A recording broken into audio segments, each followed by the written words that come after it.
दोस्तों एक बार फिर से आप लोग का स्वागत है प्रिया क्लासेस में। आज हम 10वीं कक्षा के सामाजिक विज्ञान के भूगोल का जो प्रथम चैप्टर है भारत संसाधन एवं उपयोग उसका पार्ट 1 लेकर के आए हैं।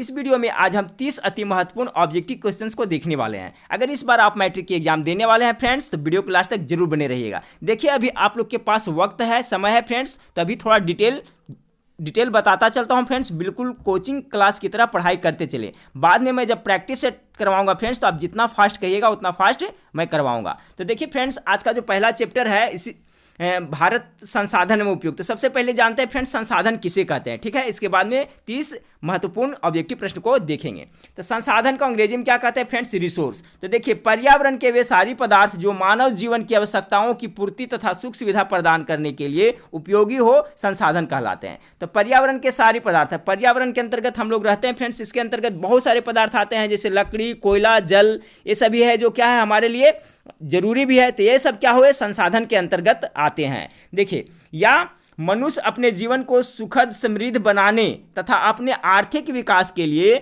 जिन वस्तुओं का उपयोग करता है उनका निर्माण कुछ मूलभूत पदार्थों से होता है। इन मूलभूत पदार्थों को संसाधन कहते हैं। उदाहरण के तौर पर देखिए फ्रेंड्स कि मान लिया जाए हम लोग सोने के लिए चौकी का यूज करते हैं, खाट का यूज करते हैं और क्या बैठने के लिए कुर्सी का उपयोग करते हैं। तो इसका निर्माण किससे हुआ है? तो लकड़ी से हुआ है फ्रेंड्स। तो लकड़ी क्या हो गया? संसाधन हो गया, ठीक है। आगे देखिए कहता है कि हमारी वातावरण में विद्यमान वे सभी पदार्थ जो हमें उपलब्ध हो तथा हमारे जीवन की विभिन्न आवश्यकताओं की पूर्ति कर सके वह केवल उसी स्थिति में संसाधन कहे जा सकते हैं जब हम उन तक पहुंचने की तकनीक ज्ञात हो। कहने का मतलब फ्रेंड्स कि पर्यावरण में बहुत सारे पदार्थ है, ठीक है। तो बहुत सारे पदार्थ है तो जो उन पदार्थों के उपयोग के बारे में जब हम जानेंगे उस पदार्थ की ओर, उस पदार्थ तक हम लोग पहुंचेंगे, उसका उपभोग करेंगे, तभी उसे हम संसाधन कहेंगे फ्रेंड्स, अथवा नहीं कहेंगे। तो मोटा मोटी आप समझ गए फ्रेंड्स संसाधन क्या है। जैसे हम लोग पढ़ाई करते हैं फ्रेंड्स तो हम लोग के लिए संसाधन क्या है? तो बुक क्या है? किताब है जो हम लोग के लिए संसाधन है। तो इस तरह से समझे संसाधन क्या है, ठीक है फ्रेंड्स। चलिए तो संसाधन किसे कहते हैं, रिसोर्स किसे कहते हैं, इसका कॉन्सेप्ट आपका क्लियर हो गया हो फ्रेंड्स। तो चलिए क्वेश्चन की ओर बढ़ते हैं।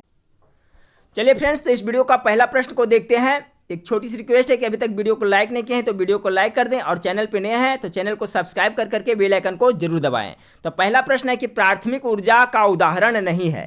तो देखिए फ्रेंड्स पहले जानते हैं कि प्राथमिक ऊर्जा किसे कहते हैं। देखिए अभी से बेसिक कॉन्सेप्ट क्लियर करते चलिए। तो प्राथमिक ऊर्जा उसे कहते हैं फ्रेंड्स जो प्राकृतिक रूप में कच्चे ईंधन के रूप में मौजूद है, उसे हम लोग क्या कहते हैं? प्राथमिक ऊर्जा कहते हैं। तो आपका कोयला, विद्युत, इसका राइट आंसर हो जाएगा ऑप्शन नंबर बी, यानी विद्युत है जो प्राथमिक ऊर्जा का उदाहरण नहीं है, जबकि कोयला, पेट्रोलियम और प्राकृतिक गैस है जो प्राथमिक ऊर्जा का उदाहरण है। विद्युत है इसे क्या है आदमी लोग बनाते हैं, मानव लोग इसे निर्मित करते हैं, इसलिए प्राथमिक ऊर्जा का उदाहरण विद्युत नहीं। उसी तरह से जो विद्युत बैटरी होता है फ्रेंड्स वो भी है जो प्राथमिक ऊर्जा का उदाहरण नहीं है। तो मेरे ख्याल से अब आपका कॉन्सेप्ट क्लियर हो गया, अब इसमें कंफ्यूजन नहीं होगा। तो प्राथमिक ऊर्जा का उदाहरण नहीं कौन है? तो इसका right answer option number B हो जाएगा। सवाल नंबर 2 है फ्रेंड्स कि भारत के किस भूगर्भिक समूह में कोयला पाया जाता है? तो इसका जो राइट आंसर हो जाएगा ऑप्शन नंबर ए हो जाएगा, गोंडवाना समूह में कोयला पाया जाता है। अभी हम लोग क्या देखें फ्रेंड्स, कोयला जो किसके अंतर्गत आएगा? तो ये प्राथमिक ऊर्जा का उदाहरण है, याद रखिएगा। चलिए सवाल नंबर 3 को देखें। सवाल नंबर 3 है कि किस खनिज को उद्योग की जननी माना गया है?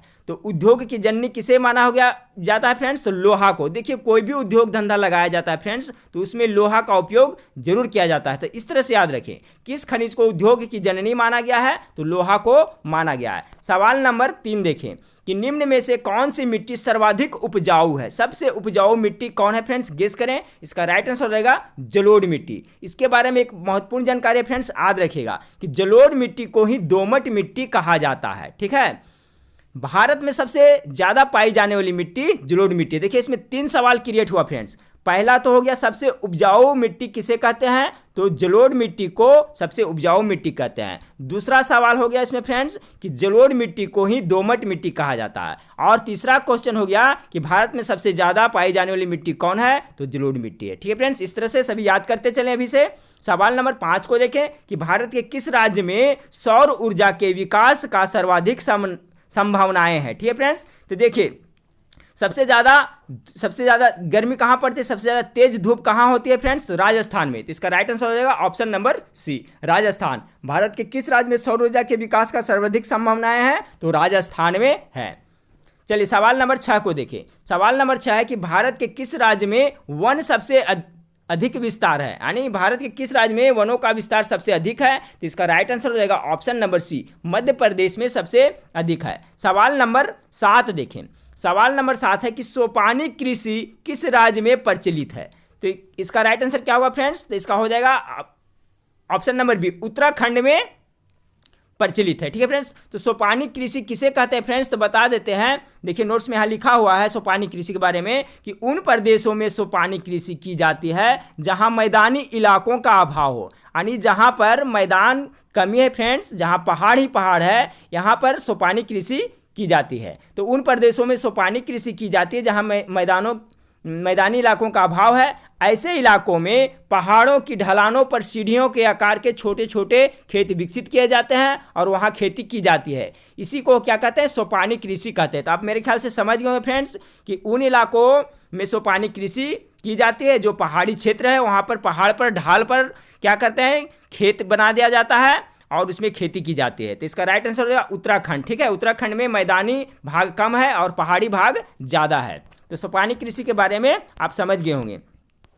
चलिए सवाल नंबर 8 को देखें कि सीमेंट उद्योग का सबसे कच्चा माल क्या है। ठीक है, सीमेंट उद्योग का सबसे प्रमुख कच्चा माल क्या है।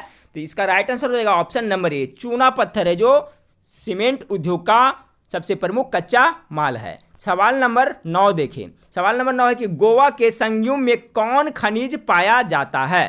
तो गोवा के संगम में कौन सा खनिज पाया जाता है फ्रेंड्स, तो इसका जो राइट आंसर हो जाएगा ऑप्शन नंबर सी हो जाएगा, लोहा पाया जाता है। ठीक है, क्या पाया जाता है, लोहा पाया जाता है। सवाल नंबर 9 का राइट आंसर हो जाएगा ऑप्शन नंबर सी। चलिए सवाल नंबर 10 को देखें।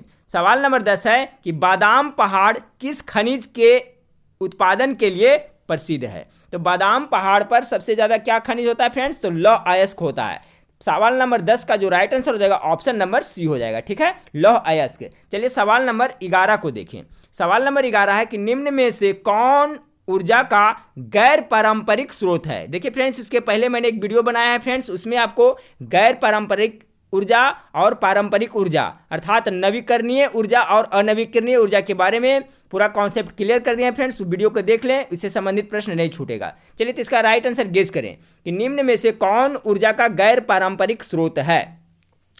तो इसका जो राइट आंसर हो जाएगा फ्रेंड्स ऑप्शन नंबर आपका बी हो जाएगा जो है। ठीक है, कोयला, पेट्रोलियम ये सब है जो परंपरागत स्रोत है, जबकि विद्युत है जो फ्रेंड्स गैर परंपरागत स्रोत है। तो सवाल नंबर 11 का जो राइट आंसर हो जाएगा ऑप्शन नंबर बी हो जाएगा। देखिए इसके बारे में थोड़ा सा बता देता हूं फ्रेंड्स, यानी गैर पारंपरिक स्रोत किसे कहेंगे। ठीक है फ्रेंड्स, जो हमेशा चलेगा, जो समाप्त होने वाला नहीं है, जैसे विद्युत, सौर ऊर्जा, बिजली, ठीक है, पवन ऊर्जा, ये सभी है जो गैर परंपरागत ऊर्जा के गैर पारंपरिक स्रोत के अंतर्गत आता है। जबकि कोयला, पेट्रोलियम, प्राकृतिक गैस ये सब किसके अंतर्गत आएगा फ्रेंड्स, तो ये सब आ जाएगा पारंपरिक स्रोत के अंतर्गत आएगा। चलिए तो सवाल नंबर 12 को देखें। सवाल नंबर 12 आपका है कि इनमें कौन मैग्नीज का महत्वपूर्ण उत्पादक नहीं है।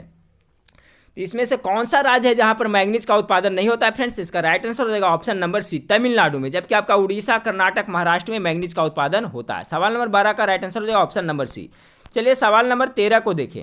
सवाल नंबर 13 है कि वृहद क्षेत्र में जल की उपस्थिति के कारण पृथ्वी को कहते हैं। तो सभी जानते होंगे फ्रेंड्स, गेस करें इसका फटाफट राइट आंसर क्या होगा।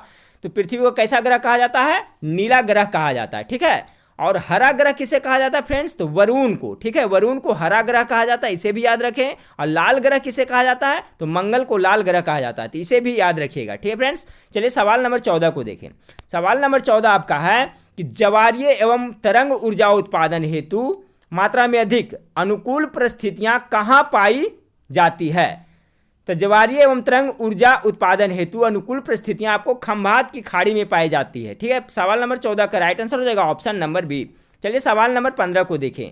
सवाल नंबर 15 है कि कौन भारत का सबसे बड़ा लौह उत्पादक राज्य है, यानी लौह उत्पादन में अग्रणी राज्य भारत में कौन है फ्रेंड्स, तो इसका राइट आंसर हो जाएगा ऑप्शन नंबर ए, कर्नाटक। ठीक है, सवाल नंबर 16 को देखें। सवाल नंबर 16 है कि इनमें कौन अधात्विक खनिज का उदाहरण है। ठीक है फ्रेंड्स, तो देखिए सोना क्या है, धातु है तो ये धात्विक खनिज है। चांदी क्या है, धातु है तो ये धात्विक खनिज है।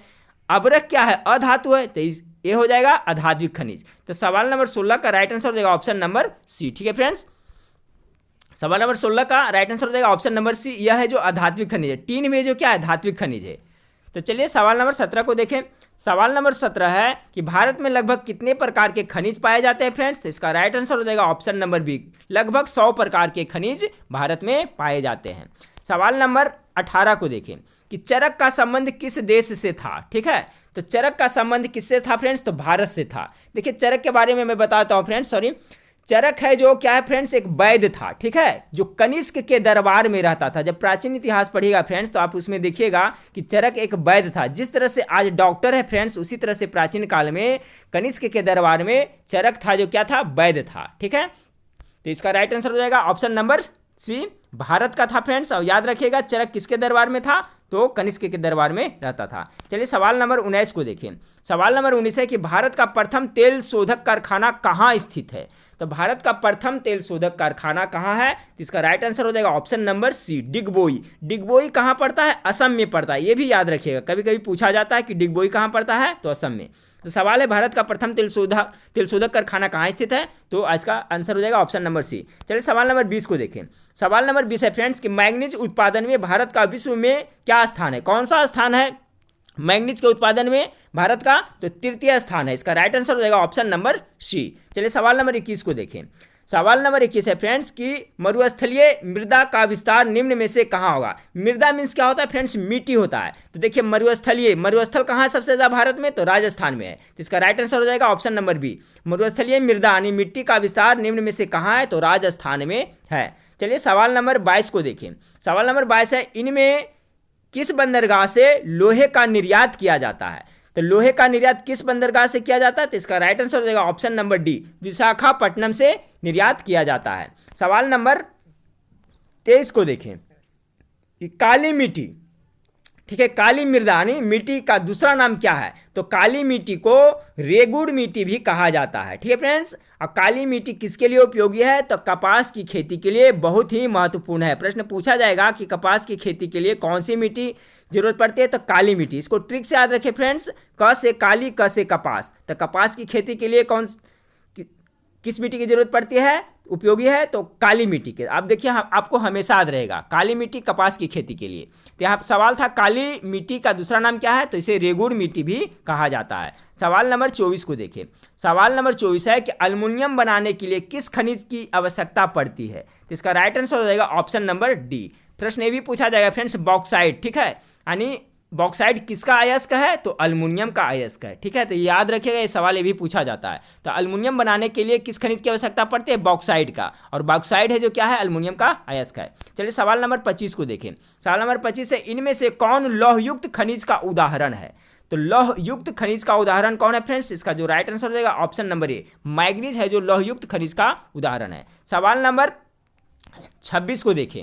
सवाल नंबर 26 के मेढक के प्रजनन को नष्ट करने वाला रसायन कौन सा है, तो मेढक के प्रजनन को नष्ट करने वाला रसायन है जो एड्रीन है। सवाल नंबर 26 का राइट आंसर हो जाएगा ऑप्शन नंबर सी। चलिए सवाल नंबर 27 को देखें। सवाल नंबर 27 है फ्रेंड्स कि समुद्री क्षेत्र में राजनीतिक सीमा के कितनी किलोमीटर क्षेत्र तक संपदा निहित है, तो कितने किलोमीटर, तो इसका राइट आंसर हो जाएगा ऑप्शन नंबर डी। एक बार फिर से प्रश्न को देखें कि समुद्री क्षेत्र में राजनीतिक सीमा के कितनी किलोमीटर क्षेत्र तक संपदा निहित है, तो 19.2 किलोमीटर तक निहित है। सवाल नंबर 28 को देखें। सवाल नंबर 28 है कि प्राकृतिक संसाधनों के संरक्षण हेतु 1968 में कौन सा कन्वेंशन हुआ था। बहुत ही इंपॉर्टेंट प्रश्न है, तो इसका राइट आंसर हो जाएगा ऑप्शन नंबर ए, अफ्रीकी कन्वेंशन हुआ था। चलिए सवाल नंबर 29 को देखते हैं। सवाल नंबर 29 है कि प्लास्टर ऑफ पेरिस किससे बनाया जाता है। बहुत ही कॉमन क्वेश्चन है, इंपॉर्टेंट क्वेश्चन है फ्रेंड्स। तो प्लास्टर ऑफ पेरिस बनाने के लिए जिप्सम की जरूरत पड़ती है। तो सवाल नंबर 29 का राइट आंसर हो जाएगा ऑप्शन नंबर बी। चलिए इस वीडियो का लास्ट प्रश्न को देखिए फ्रेंड्स कि भारत में तांबा का कुल भंडारण कितना है। तो देखिए भारत में तांबा का कुल भंडारण लगभग 125 करोड़ टन है। सवाल नंबर 30 का राइट आंसर हो जाएगा ऑप्शन नंबर बी। ठीक है फ्रेंड्स, तो चलिए ये आपका 30 महत्वपूर्ण प्रश्न था फ्रेंड्स। नेक्स्ट वीडियो में फिर मिलते हैं, देखने के लिए थैंक यू, धन्यवाद।